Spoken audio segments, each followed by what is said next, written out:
Градежниот бизнисмен Зоран Азманов со низа тешки обвинувања за сопственикот на еден ТВ. Тој вели дека Бојан Јовановски, во јавноста познат како Боки 13, му побарал голема сума на пари или стан, за да не биле објавувани информации околу неговото работење, кој како што вели Азманов му било кажано дека се добиени од финансовата полиција, иако тој никогаш не бил таму да даде исказ.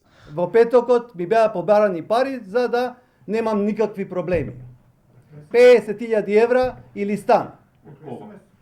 Не, преку телефон.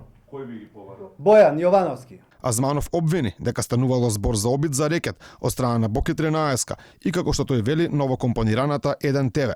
Тој бара од институциите да откријат дали и кој на Јовановски му дал документи за тој да рекетира, посочувајќи дека поднел кривична пријава против сопственикот на телевизијата за изнуда и изнесување невистини. Значи финансова полиција не ме вика мене за истрага, наводно му ги дала документите на Боки 13 да ме рекетира.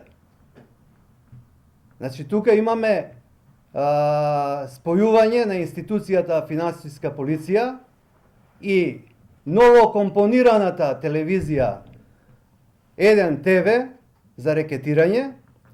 Сопственикот на Еден ТВ ги демантира овие тврдења на бизнисменот Азманов. Каков рекет, какви 50.000 евра? Немојте тоа да го земате за сериозно. Со бизнисменот зборував 2 пати, тој бараше да се видиме, да се договориме. Јас му реков дека нема простор. Повод за скандалот е најавата за истражувачката емисија, која Еден ТВ ја најавува наредниот период, каде Азманов е ставен во контекст на градежната мафија. Наслови за ова постојано да двоетар. Околу ова прашање побаравме и став од главниот уредник на Еден ТВ, со кого бизнисменот во петокот разменувал СМС пораки, кои ги објави пред новинарите. Ацо Кабранов за Алфа вели дека Еден ТВ и тој како главен уредник го храбруваат Азманов низ институциите да ги докаже денешните обвинувања. Инаку, се започнат како Еден ТВ во петокот, објави дека бизнисменот им се заканувал на новинарите на телевизијата, дека ќе ги убие, па ќе се самоубие доколку објават нешто за него. Сдруженијето на новинари на Македонија ја осуди како што велат од таму вербалната закана за убиство до новинарите и уредникот на Еден ТВ и побара од МВР и јавното обвинителство активно да го следат овој инцидент во насока на брза разрешница.